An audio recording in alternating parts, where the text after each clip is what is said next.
A Homelander, a Trump, they don't care about being good people. Obviously, they don't care about that. That difference makes Fisk more interesting. I also think it also means that some of the things he's going to do will also probably have to be kind of good. I think it's going to be a lot more complicated for Matt Murdock to navigate, and I think he's going to have to do a lot of introspection about like, am I upset about this because it's genuinely wrong, or am I upset about this because it's Fisk? Yes. Crazy Stupid Podcast. Thank you so much for tuning in. As always, if this is your first time watching, we'd love it if you could hit the like button, the subscribe button, and the bell so that you are aware of when we post things. Hi, everybody. Welcome to another episode of Crazy Stupid Podcast. My name is Esther. And I'm Adrian.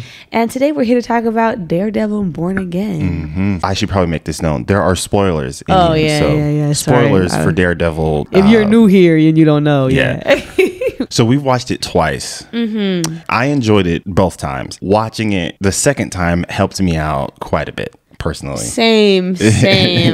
I do think that the opening sequence was really good both times. That was really well done. It felt natural. It felt like the conversations felt natural to me. It did feel like a nice, like, oh yes, here we are again amongst our people and our friends and and these beloved characters. Yeah. I thought the fight scene was still good. I know you said this is more comic book accurate. The fight style is an adjustment for me personally. No, I understand that. Yeah. I understand that. I think my general preference for fight scenes is kind of just like the brute, like that's like why I like Captain America, Winter Soldier movies and like Civil War. More gritty. Yes, that is my preference for fight scenes and fight styles, and that's kind of more what we got from the original Daredevil on Netflix. So this was kind of like a whoa. The final fight scene when he goes in, that felt a little bit more like the Daredevil. It did, and I did enjoy that one better. I'm interested to see what they're about to do with Matt's character. Yes. It definitely feels like he's got a little crisis of faith going on, perhaps. They cut to the 1 year later, and there's that song playing.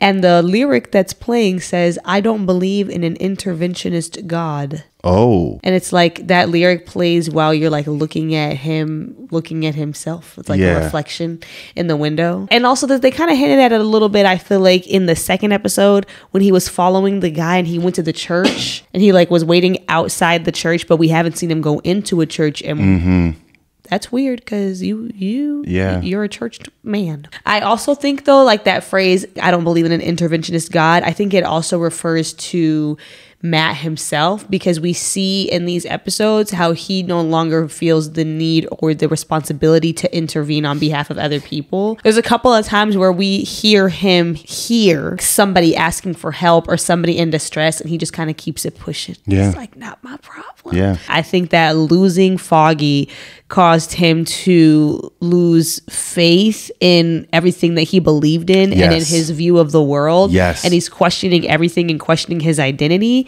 And so he does not feel secure enough in his beliefs and his values in order to be Daredevil and fulfill what he used to believe was his calling. The interventionist point, I think, is spot on, because there are a couple of moments where, at least in the first 3 seasons, Matt is trying to avoid being Daredevil.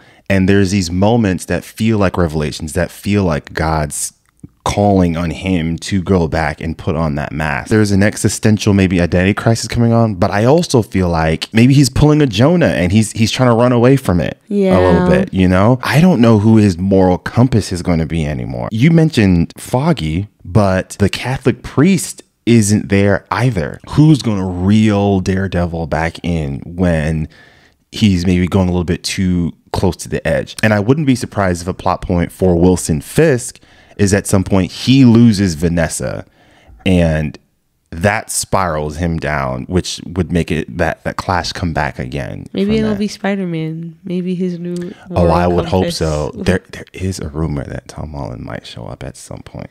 I just think he has to. Yeah, they referenced him, so yeah. I think that I need Marvel to understand what you've done, okay?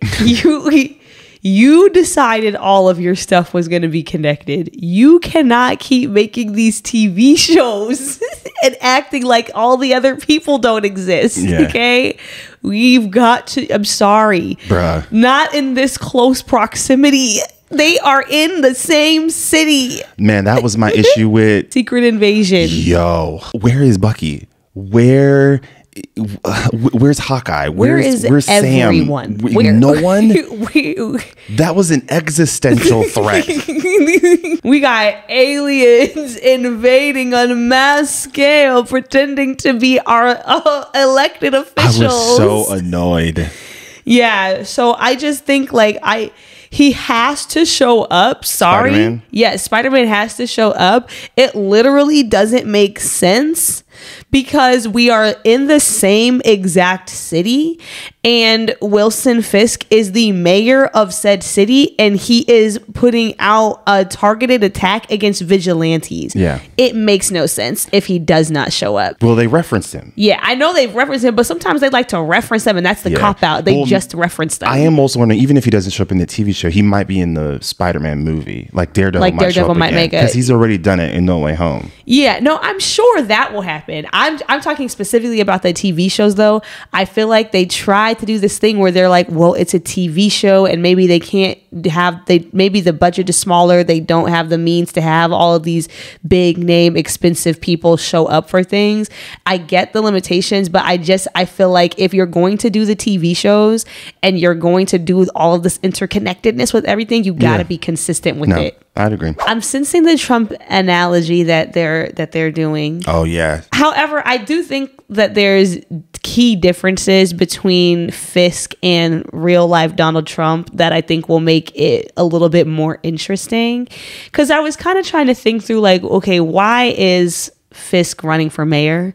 Because obviously real world Trump and then other sort of analogies for him, like a Homelander, it's about feeling power hungry. Yes, it's about being insecure, but their insecurity makes them power hungry. And so then they just go out and they start grabbing at whatever they can get just to sort of make themselves feel more secure of who they are. Yeah. Fisk to me is not that.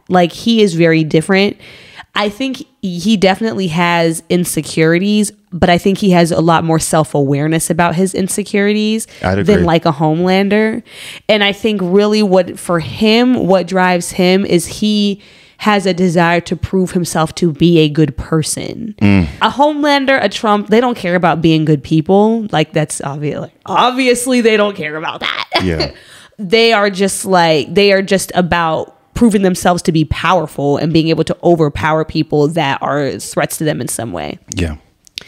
So to me, that difference makes Fisk more interesting and makes this plot point, it makes its potential to me a lot more interesting because it's not just about somebody grabbing at power. He actually wants to be a good person, which then leads you to believe then what he is going to do, he will have to genuinely believe it is a good thing. Yeah. So it cannot look like a Donald Trump analogy. Yeah, it won't look exactly like that. Yeah. Because he's not just going to go out there and start taking advantage of poor people or stripping people of their rights or that's not what it's going to look like. He won't just be that's not his aim. Anyone. Yeah, that's not his aim. So I think that will be interesting. I also think it also means that some of the things he's going to do will also probably have to be kind of good.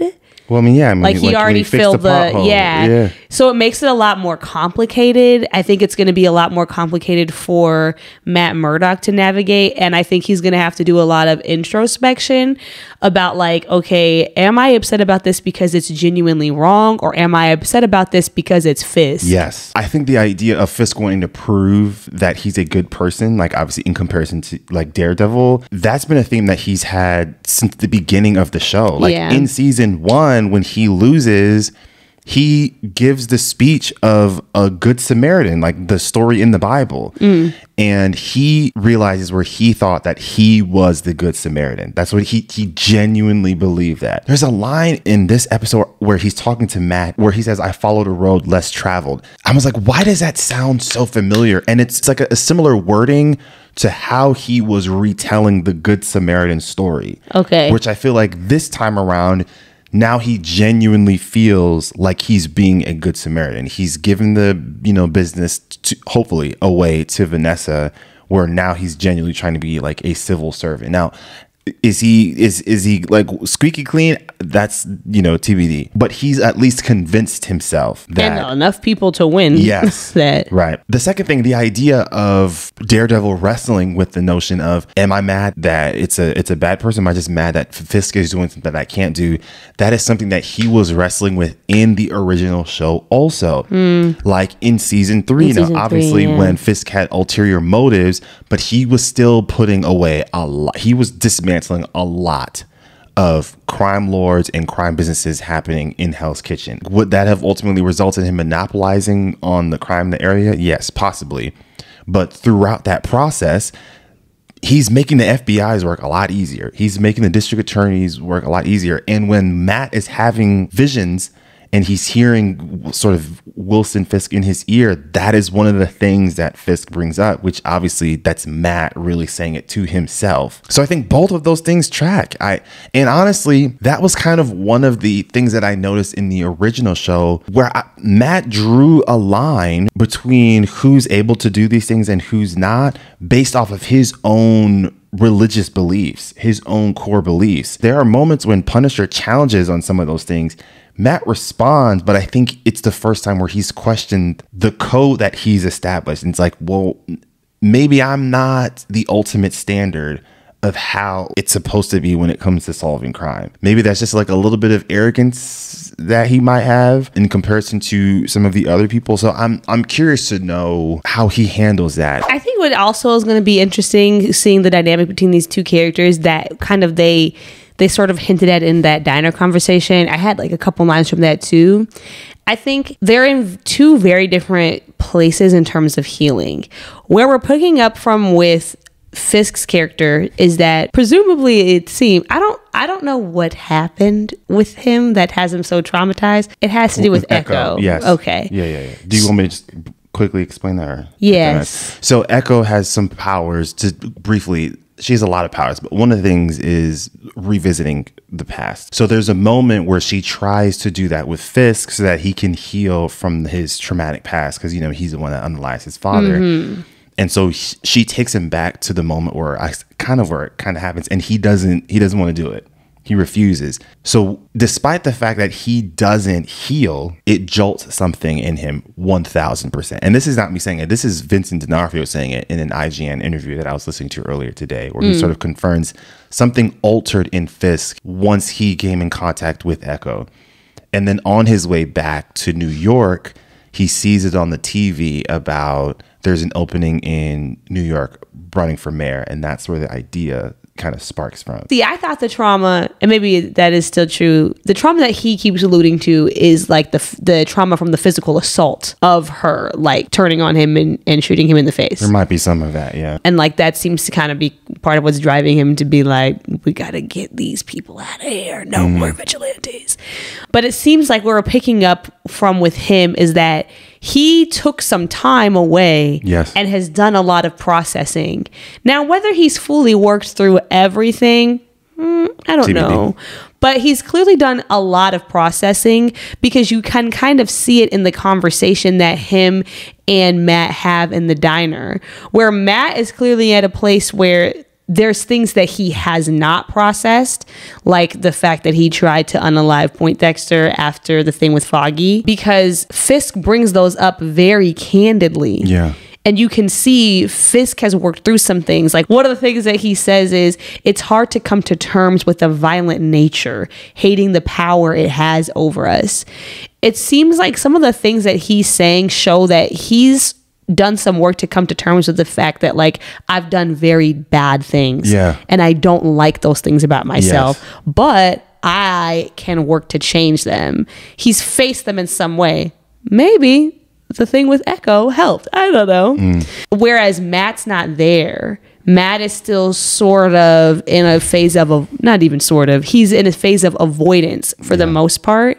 So that's going to make the dynamic between them throughout the season, I think, really interesting, because I think that there are things that Fisk has gone through and processed that Matt can actually learn from, because I actually think they have very similar problems. Both of them need to believe that they're good people. both of them are trying to come to terms with the fact that I do violent things and I harm people. How can I still be good? Fisk has worked out his strategy for that. Now, whether or not it's good, we don't really know yet. Probably not. But Matt hasn't really worked that out. He's basically just said, I'm just going to stop all of it and stay out of it and mind my business for the most part as much as I can, basically. Yeah. So I think that'll be an interesting. Who is Adam? Vanessa? Also, can we trust Vanessa? The question is, can Fisk trust Vanessa? Well, yeah, I guess from his purview, because I don't know. It's not just the infidelity that she had against Fisk. It's almost the envy that I think I'm noticing, or the frustration that he's back. The frustration that she's back, but also the power dynamic has flipped because she run the money. Mm-hmm. And even he seems to have some awareness of that. Like, he seems to have sort of humbled himself. I mean, he's kind of always had a sense of humility about her. Sure, but there was still a power dynamics. Like, when something was going wrong, he would send her away. And you know what I mean? So the fact that she was sort of subservient to that shows that there was still something there. Yeah, well, but now you see it's completely flipped. Like, when he shows back up and she asks him, how long are you back for? And he says, for however long you'll have me. Yes. So that's definitely changed and shifted. I think right now she's kind of gonna stay in her lane, but that something will happen that changes that. Oh, the look she gave him after he won the election made me think, you've got ideas. Something will definitely, and he will not have the cojones to stand up to her. That man is whipped. She got him. Only other things that I guess I want to quickly mention: White Tiger is Marvel's first Hispanic superhero, and it's something that I thought was kind of cool. They're a little bit more intentional with Matt's hearing. Like, when he first tries to listen to Foggy on the outside, the camera goes from widescreen to full screen, and then when it goes back to Foggy, it goes back into widescreen. It's almost like they wanted us to be locked in to what Matt was doing. Oh, I didn't even peep. Yeah, I thought that was kind of cool. And then also Ben Urich's niece, that's going to play a bigger role, primarily because Fisk killed him. Yeah, but she doesn't know, it seems like. No, she doesn't know. Yeah, that'll be interesting to see where they go with her. I also appreciate just kind of the update. Like, journalism has kind of been I don't know if it was in all the seasons. I can't remember. No, it was a major theme. In all of them? Oh, yeah, 100%. Okay. So now, though, they've updated it a little bit, because now we got a little social media journalists running around, which, honestly, very on brand, because, yes, in New York City, they really do have a bunch of people running up on people with their cell phone cameras. What do you want to say to Joe Biden right now? Bing, bang. I mean, the biggest thing is with Foggy. I had to process that. We didn't even talk about it. Because I was conflicted. Mm-hmm. And what helped me process it was an interview that IGN had with Vincent D'Onofrio and Charlie Cox. You could see the pain in the interview as well, especially with Charlie Cox, because you could tell that they were friends, right? Mm-hmm. But one thing I was like, okay, I get it, where he was like, if we really wanted to bring the show back and it is about Daredevil, there has to be a reason for it. There has to be a reason for him to return. Yeah, that's what I was saying and too. I understand that there would need to be something big, and maybe it could have been Karen, but Karen I don't think is as important to Matt as Foggy is, in my opinion. So I understand it. It still hurts because the actor who plays Foggy does such an incredible job. He's the type of character that's written so that when he goes, it hurts. It hurts, yeah. Yeah, I agree. I was thinking about that too, and I was like, if you're making a series and you're not just calling it Daredevil Born Again. Right. It's a new era for some reason. Yeah.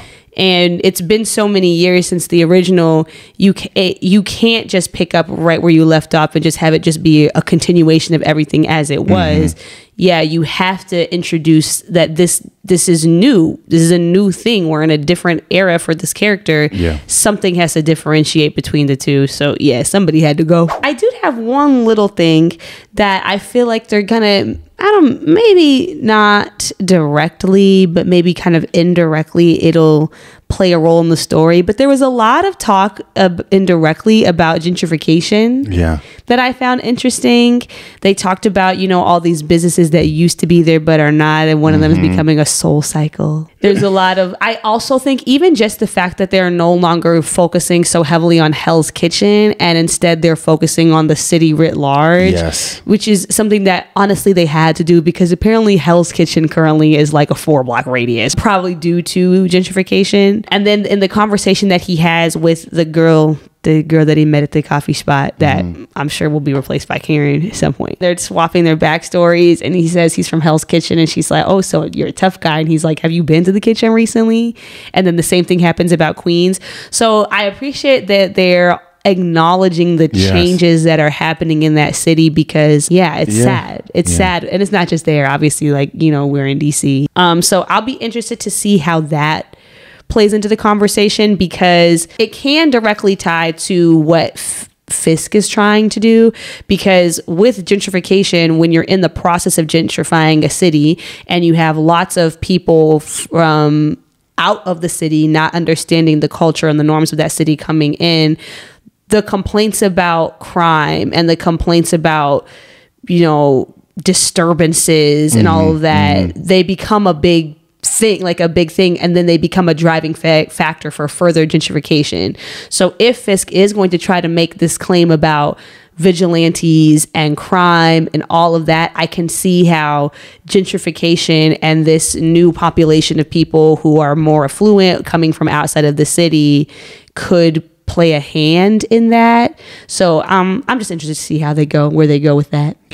Anyways, those are our thoughts about Daredevil Born Again episodes 1 and 2. As always, we'd love to see the conversations that you guys have. So let us know the thoughts that you have about this episode. We love to always read through them all. So we're always appreciative of that. And with that, we will see you all next time. Take care, everyone. Peace.